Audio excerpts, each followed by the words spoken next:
कृष्णा हरे हरे हरे राम राम राम हरे हरे।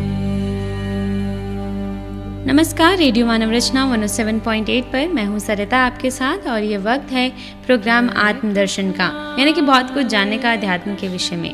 हरि दर्शन सबसे बड़ा दर्शन, और वो दर्शन हमें होता है अपने ही अंदर। इस प्रोग्राम के माध्यम से यही हम आपसे कहना चाहते हैं, यही आपको बताना चाहते हैं। और प्रोग्राम आत्मदर्शन में आजकल हम जो बात कर रहे हैं वो कर रहे हैं श्री श्री भागवतमृतम के बारे में, जिसमें भागवतम के 18,000 श्लोकों का सार है।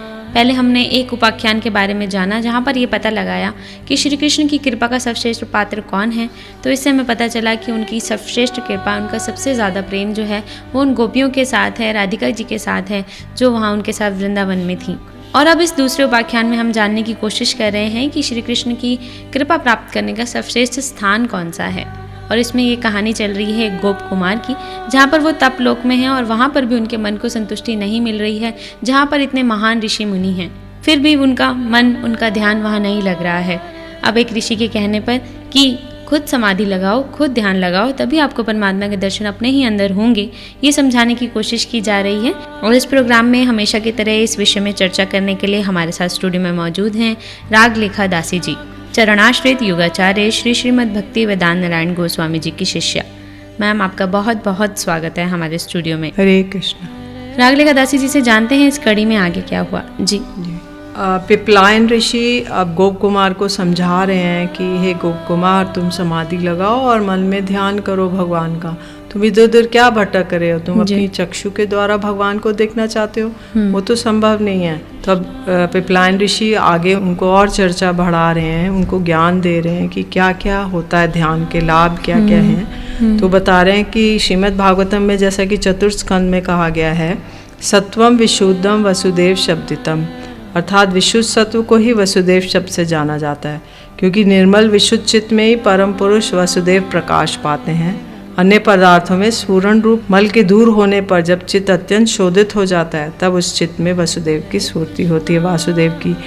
जैसे कि एक कोई साफ सुथरा घर है तो वहाँ पे आके कोई रहना चाहेगा, तो ऐसी जब हमारा चित्त रूपी दर्पण का मार्जन हो जाता है, तभी वहाँ पे भगवान आके विराजते हैं। सच्चिदानंद विग्रह होने के कारण चक्षु आदि इंद्रियों द्वारा अन्य किसी प्रकार से उनका दर्शन नहीं होता, क्योंकि चक्षु तो एक प्राकृत इंद्रिय है, जड़ीय इंद्रिय है, उसके द्वारा जो सच्चिदानंदमय भगवान है उनका दर्शन असंभव है। तो यदि कोई कहे कि मन के द्वारा केवल ध्यान होता है, दर्शन नहीं, क्योंकि दर्शन चक्षु इंद्रिय की क्रिया है, तो जो हरि का साक्षात दर्शन है वह भी केवल मन के द्वारा होता है, अर्थात मन के द्वारा केवल ध्यान ही होता है, ऐसा नहीं है।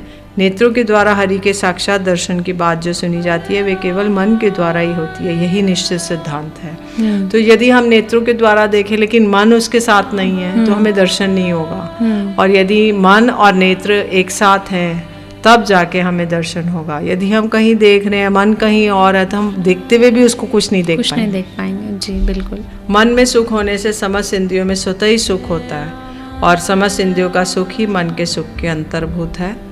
इस प्रकार अन्वय रूप से कहकर और व्यतिरेक रूप से कह रहे हैं कि मनोवृत्ति के बिना समस्त इंद्रियों की वृत्तियां निष्फल हैं, अर्थात वे विषय ग्रहण करने में असमर्थ हैं।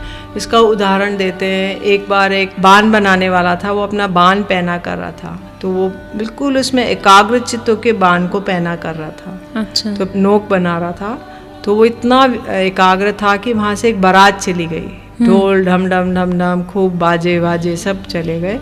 किसी ने आके पूछा, भैया यहाँ से कोई बाण बनाने वाले, कोई बारात गई है क्या? बोले नहीं, बारात मुझे तो नहीं पता, नहीं मैंने तो कोई आवाज़ नहीं सुनी। तो वो उसके कान तो हैं लेकिन उसका मन लगा हुआ है उसमें, तो इसलिए कान होते हुए भी वो उसको नहीं सुन पाया। तो इसलिए जब तक मन के साथ ये सब बाह्य इंद्रियों का योगा योग नहीं होगा, तब तक वो कार्यान्वित नहीं होंगे, विषय ग्रहण नहीं कर पाएंगे। जी, ये तो हम अपने आम जिंदगी में भी देखते हैं कि अगर हमारा ध्यान कहीं और है, मन कहीं और है, तो हमारे आसपास कितनी बातें हो रही हो हमें नहीं सुनाई नहीं देती जी। तो इसलिए दोनों का योग होना आवश्यक है। मन को साथ में लेके चले, तब हमें इंद्रियों से कार्य हो पाएगा, तभी हमारी आंखें, हमारे कान सुन देख पाएंगे। जी। यदि आपत्ति हो कि मनोवृत्ति के श्रेष्ठ होने पर ध्रुव प्रहलाद आदि भगवान के भक्तों ने नेत्रों द्वारा साक्षात भगवान का दर्शन प्राप्त किया।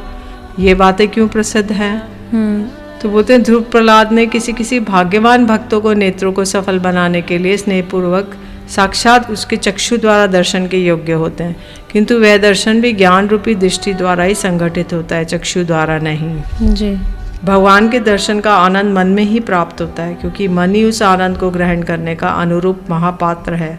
महापात्र इस श्लेष वाक्य का तात्पर्य है कि जिस प्रकार किसी महाराज के परम उपयोगी वस्तु को ग्रहण करने का योग्य पात्र प्रधानमंत्री ही होता है, अन्य कोई नहीं, उसी प्रकार जीव द्वारा सर्वोत्कृष्ट वस्तु अर्थात भगवान के दर्शन के आनंद उपभोग करने का एकमात्र पात्र मन ही हो सकता है। बिल्कुल। तो इसलिए मन के द्वारा ही हम भगवान के दर्शन प्राप्त कर सकते हैं, और यदि मन नहीं है तो हम नहीं कर सकते। और ऐसा भी कहा जाता है कि ये सत्य है कि मन भी सीमाबद्ध है, परंतु ऐसा होने पर भी मन की निर्मलता के अनुसार उसमें भगवान का आविर्भाव होगा। मन के अलावा चक्षु आदि अन्य कोई भी बाह्य इंद्रिय उस प्रकार से वर्धित नहीं हो सकती, क्योंकि वे जड़ हैं। जो इंद्रियां हैं वो जड़ हैं, वो अचेतन हैं, वो माया द्वारा बनी हुई हैं। तो ध्यान या समाधि में जो भगवान का दर्शन होता है वह भी प्रत्यक्ष दर्शन की भांति ही होता है। इसी रूप में प्रभु वर प्रदान आदि के द्वारा विशेष कृपा का विस्तार करते हैं। ब्रह्मा ही इस विषय में प्रमाण है। तो इसमें श्रीमद् भागवतम में ब्रह्मा जी ने देखा कि सब भक्तों के पति भगवान वहाँ पर विराजमान हैं और पार्षद उनकी सेवा कर रहे हैं। भगवान का वह रूप दर्शन कर ब्रह्मा आनंद में विभोर हो गए। उनके नयनों से प्रेम अश्रुधारा बहने लगी। उन्होंने भगवान के चरण कमलों में प्रणाम किया। भगवान ने उनका हाथ पकड़ लिया, प्रसन्नता पूर्वक हंसते हुए बोले, यद्यपि तुमने प्रजा सृष्टि करने के लिए तपस्या कर मुझे संतुष्ट किया है, तथापि तुम अपना अभिलषित वर मांगो। तब ब्रह्मा जी को उन्होंने चतुश्लोकी भागवत का उपदेश दिया। इसके बाद भगवान ब्रह्मा को उपदेश देखते देखते उस स्थान से अंतर्हित हो गए। तो इसलिए भगवान के दर्शन के पश्चात वरलाभ, संभाषण आदि, स्पर्शन आदि भगवान की परम करुणा ही व्यक्त होती है। भगवान के साक्षात दर्शन ही समस्त भक्तों के लिए हर्षप्रद होता है, किंतु अभक्तों के लिए नहीं। भगवान के साक्षात दर्शन करने पर भी कंस के हृदय में भय और दुर्योधन के हृदय में दोष आदि उत्पन्न हुए थे। जिस प्रकार अग्नि अपनी उष्णता रूपी स्वभाव को नहीं त्याग सकती है, अग्नि है तो मतलब ताप आएगा ही आएगा, उष्णता आएगी आएगी। तो ऐसे भगवान जगत को आनंद देने का अपना स्वभाव नहीं त्याग सकते। भगवान जगत को, भगवान आनंद कंद है, सच्चिदानंदमय है, इसलिए वो जगत को आनंद देंगे ही देंगे। वो अघटन को भी घटन कर देते हैं, इसलिए जगत को आनंद कर अपने स्वभाव को ढक लेते हैं। किंतु वो अपने जगत आनंद कर स्वभाव को ढक लेते हैं, किस लिए? क्योंकि भक्ति का जो स्वाभाविक महात्म्य अर्थात आनंदमय स्वभाव है वह अभक्तों को अनुभव ना हो। तो भगवान इसलिए ढक लेते हैं कि जो अभक्त हैं उनको ये अनुभव ना हो कि कितने आनंदमय हैं। इस प्रकार नवदा भक्ति में स्मरण भक्ति ही मुख्य है, और स्मरण के द्वारा समस्त इंद्रियों में श्रेष्ठ मन की वृत्ति को भगवान के प्रति समर्पित किया जाता है। मन के एकाग्र होने पर ज्ञान वैराग्य से भी अंतरंग प्रेम भक्ति रुचि के अनुसार साधक के चित्त में निरंतर स्फुरित होती है। जिस प्रकार से एक मत हाथी है, उसको बेड़ी से बांधा जाता है, उसी प्रकार प्रेम रूपी बेड़ी से ही भगवान को उनके प्रियजन के वशीभूत करने में समर्थ हैं। भगवान भी एक मत हाथी के समान है।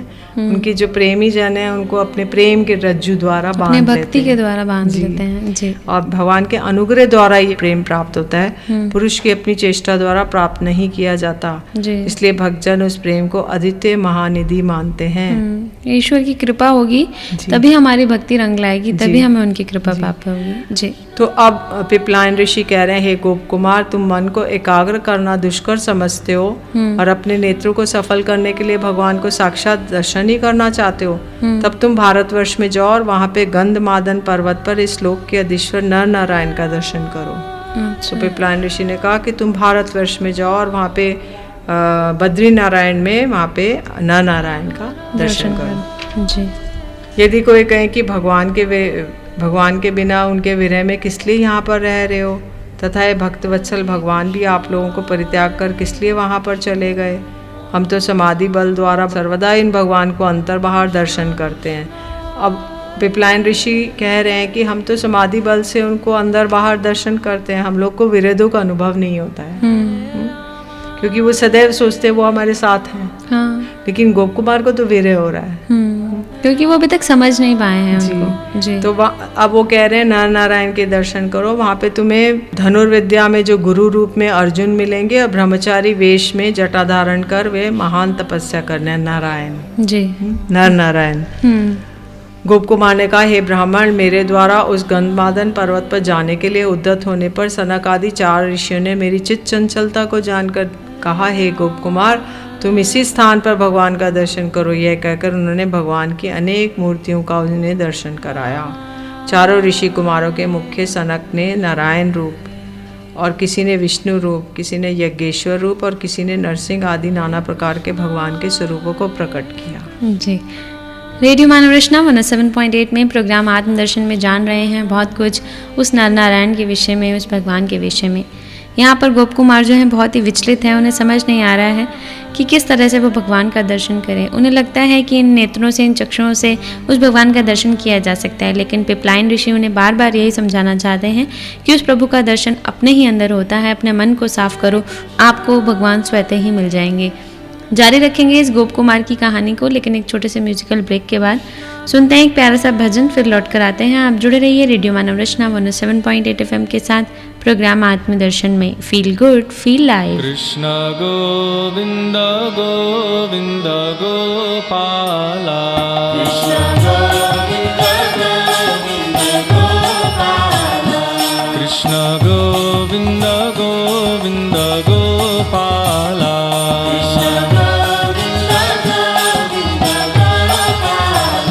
कृष्ण गोविंद गोविंद गोपाला,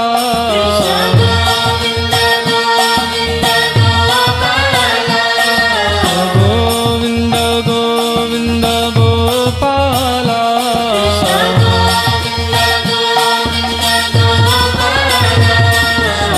गोविंद गोविंद गोपाला,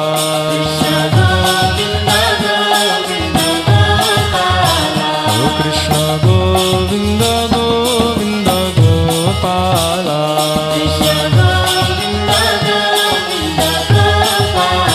ओ भज मुरली मनोहर नंदलाला,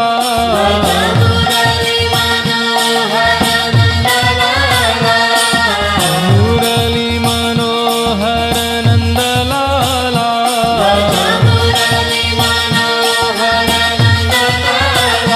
कृष्ण गोविंद गोविंद गोपाला,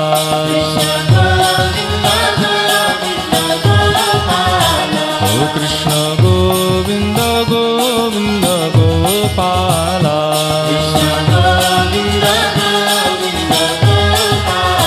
ओ भज मुरली मनोहर नंदलाला,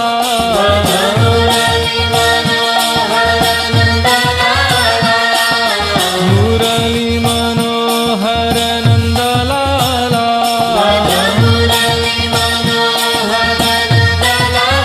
ओ भज मुरली मनोहर नंदलाला,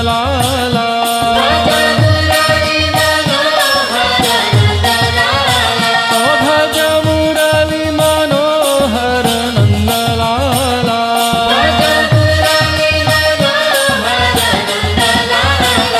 कृष्ण गोविंद गोविंद गोपाला,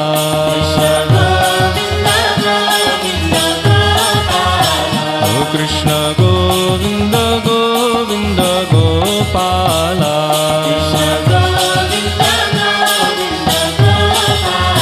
ओ भज मुरली मनोहर नंदलाला,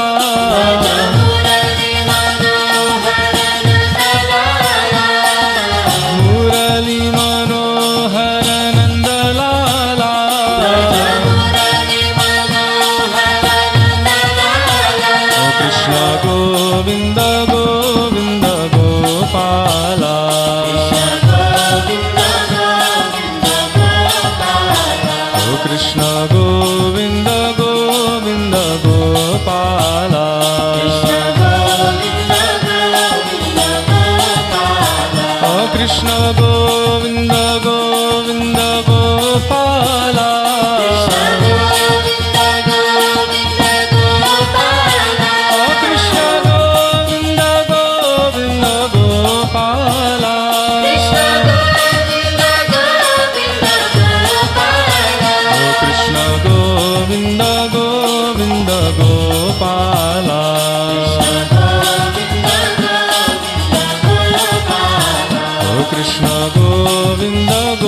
गोविन्द गोपाला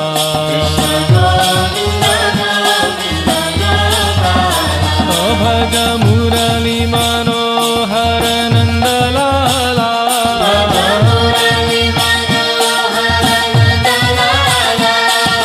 मुरली मनोहर नन्दलाला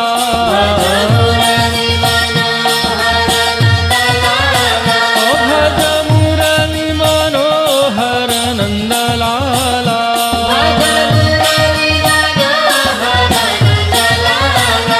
भज मुरली मनोहर नन्दलाला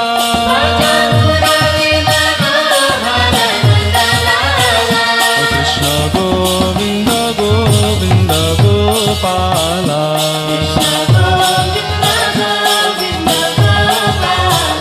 कृष्ण गोविन्द गोविन्द गोपाला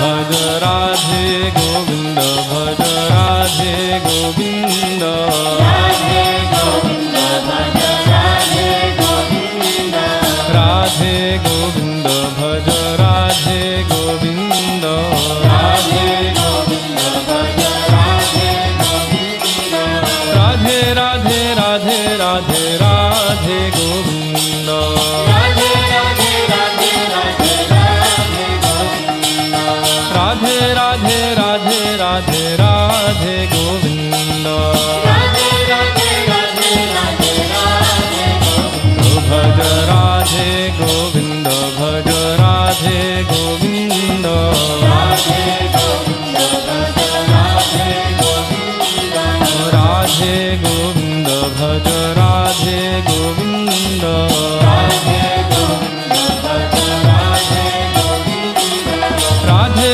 राधे राधे राधे राधे गोविन्द राधे राधे राधे राधे राधे गोविन्द राधे राधे राधे राधे राधे गोविन्द राधे राधे राधे राधे राधे गोविन्द ओ राधे गोविन्द भज राधे गोविन्द राधे गोविन्द भज राधे गोविन्द राधे गोविन्द भज राधे गोविन्द राधे गोविन्द भज राधे गोविन्द राधे गोविन्द भज राधे गोविन्द राधे गोविन्द भज राधे गोविन्द राधे गोविन्द भज राधे गोविन्द राधे गोविन्द भज Radhe Govind Radhe Radhe Radhe Radhe Radhe Govind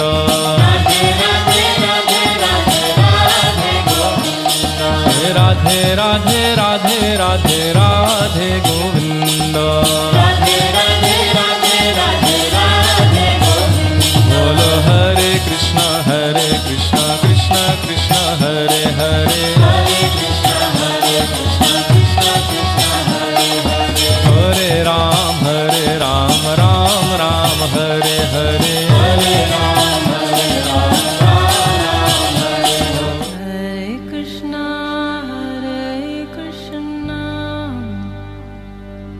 Krishna Krishna, Hare Hare,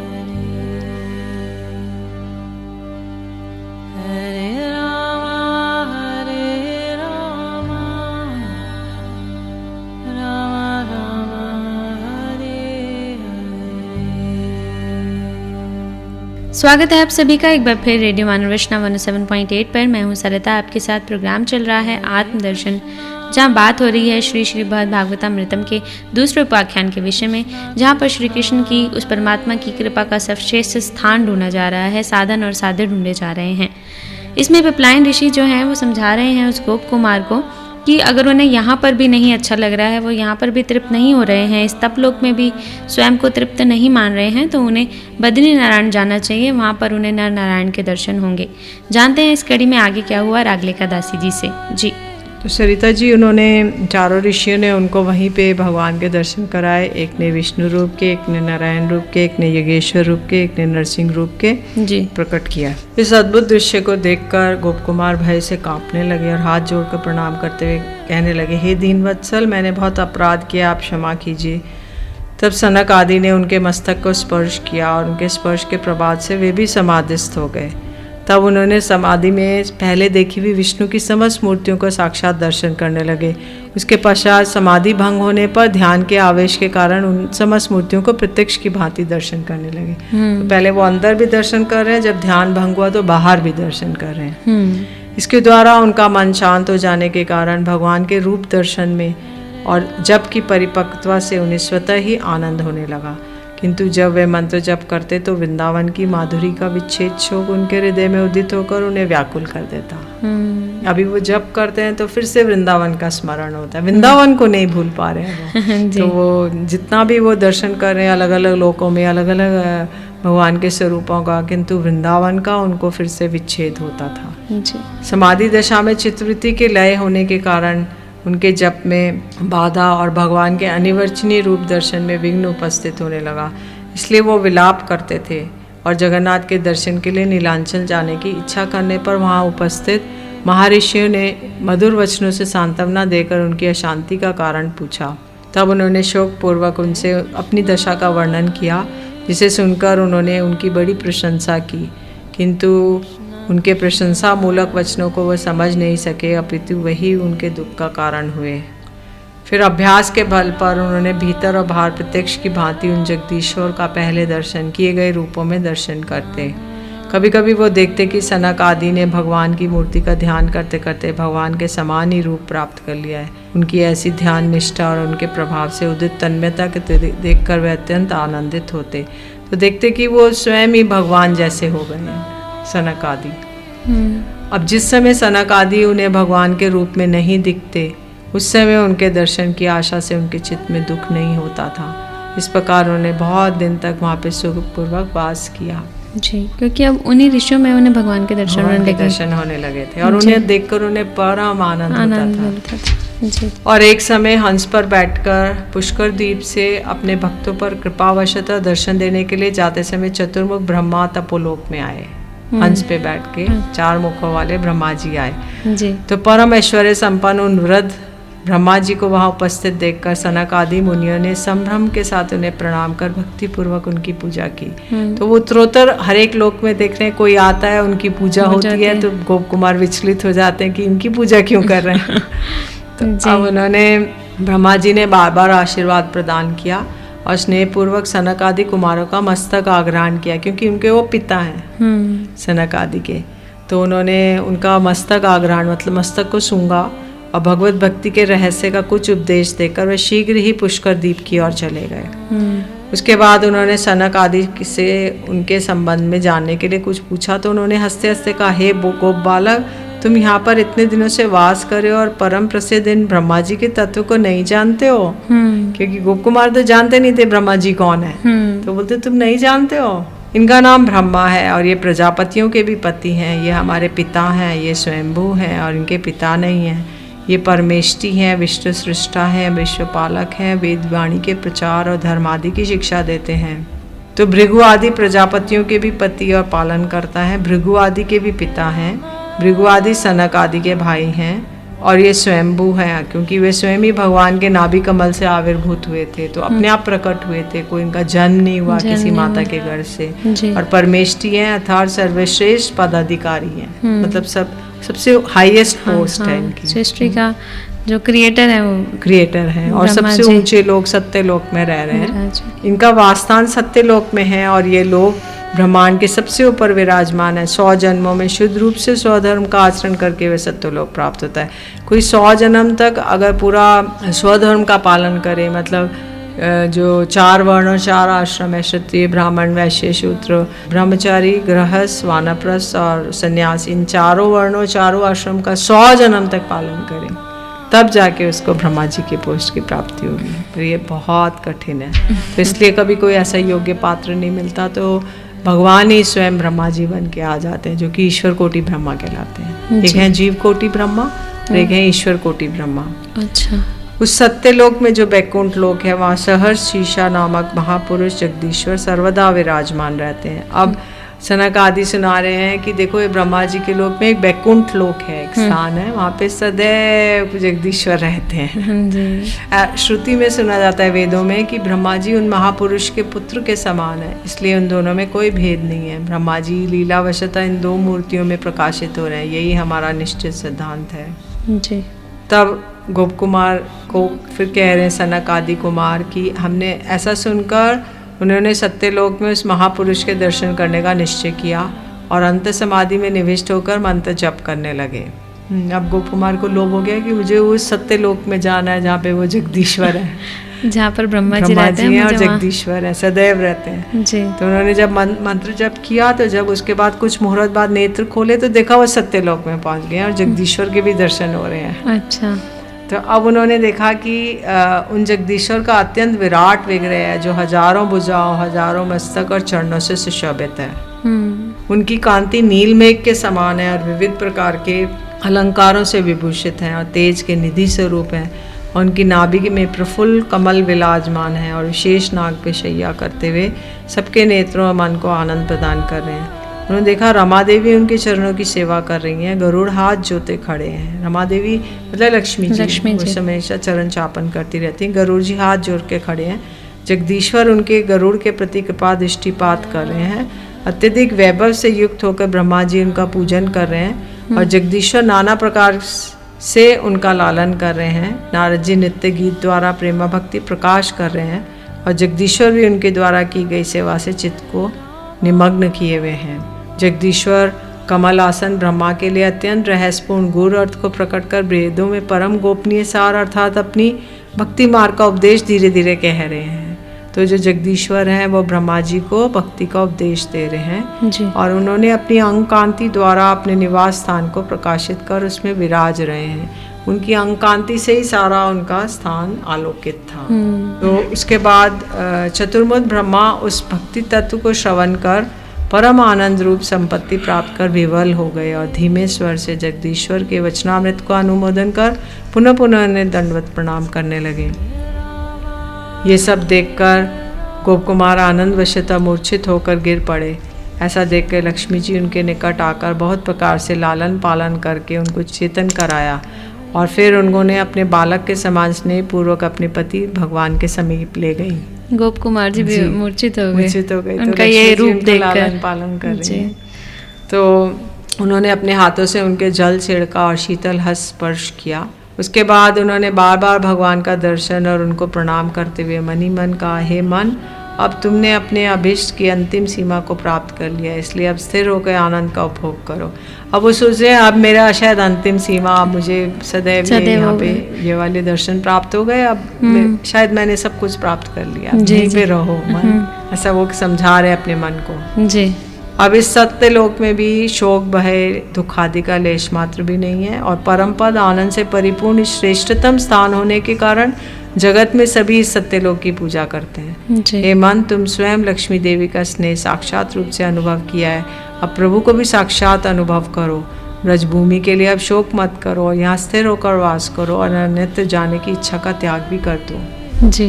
गोप कुमार जी बहुत ही अच्छे तरीके से अपने मन को समझाने की कोशिश कर रहे हैं कि अब तो उन्हें उस परमात्मा के साक्षात दर्शन हो गए हैं, लक्ष्मी जी का उन्हें प्यार भी मिल गया है और अब उन्हें लग रहा है कि यही उनका जो फाइनल डेस्टिनेशन है यही है, यहीं पर वो पहुंच गए हैं और अपने मन को बहुत अच्छे से समझा रहे हैं कि मेरे मन अब शांत हो जा, अब तुझे जगदीश्वर के दर्शन हो गए हैं।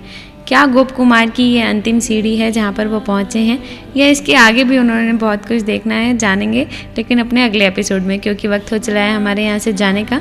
रागलेखा दासी जी, आपका बहुत बहुत शुक्रिया हमारे स्टूडियो में आने के लिए और इतनी रोचक कहानियों के माध्यम से हमें आप उस भगवान के दर्शन करा रही हैं, इसके लिए बहुत बहुत शुक्रिया। हरे कृष्ण। अगले एपिसोड में फिर आपसे मुलाकात होगी, जानेंगे इस गोप कुमार की कहानी को, लेकिन अगले एपिसोड में। अभी के लिए मुझे दीजिए इजाज़त और सुनते रहिए रेडियो मानव रचना 107.8 FM पर आने वाले और भी प्रोग्राम्स को। Feel good feel live, feel good feel live, feel good feel live, feel good feel live.